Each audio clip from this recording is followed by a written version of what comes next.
So today early in the morning, the Hamas militant group was a recognized terrorist organization designated as a terrorist organization by the US and by the EU, and being heavily supported by Iran, opened fire and shot approximately 3,000 rockets and missiles towards Israeli cities and communities, putting approximately half of the Israeli the citizens of the state of Israel under fire. Simultaneously, they broken through the border between Israel and Gaza, a recognized border by the international community, penetrated Israeli communities, cities, and kibbutzes, taking hostages, just Israeli citizens that were caught in their bed, butchering whole families, and kidnapping others. This is a very, very serious development. One you can expect from one terrorist organization that is sworn to kill every Jew under every tree, according to their covenant. And I think we can expect a serious escalation in the next hours when we see the Israeli retaliation.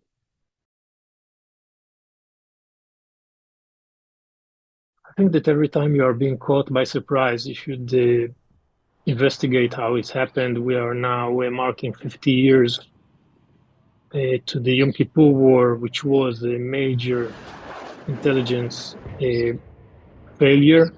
And I think that after we are able to recapture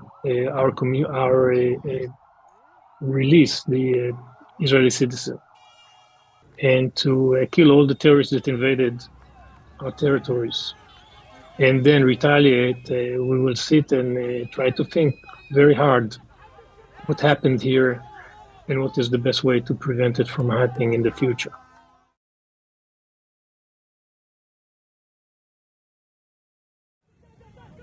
Well, I think, first of all, Hamas doesn't need an excuse in order to kill Israelis and Jews. This is what they do. This is what they do to Israelis, and this is what they do to their own people, throwing Palestinians from rooftops, making kids dig a terror tunnel, etc., etc. And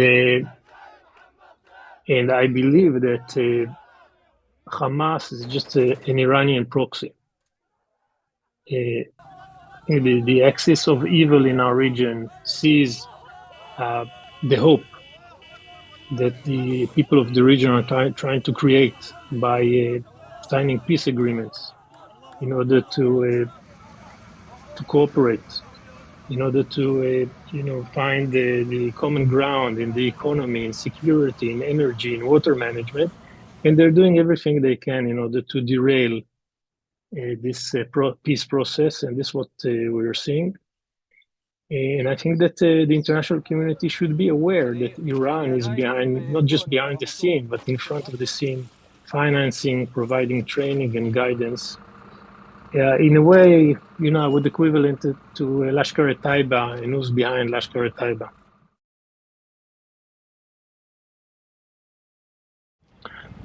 Look, obviously, until this morning, we were in a stage where we thought that we are heading towards a better, safer, flourishing Middle East, one of cooperation, one of moderate people trying to work together in order to achieve better future for the next generation. I think this attack creates a new reality.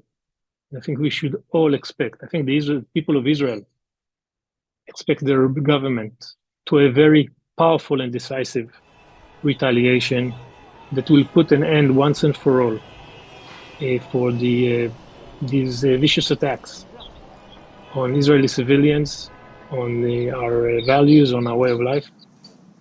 And if in the past, the expectation of the Israeli people was to fight, but at the same time make sure that we are not inflicting unnecessary damage on our neighbors, because we knew that Hamas is holding its people as hostages. Now I think that all stops are off, and I think we should expect a very, very decisive blow to Hamas and to Gaza.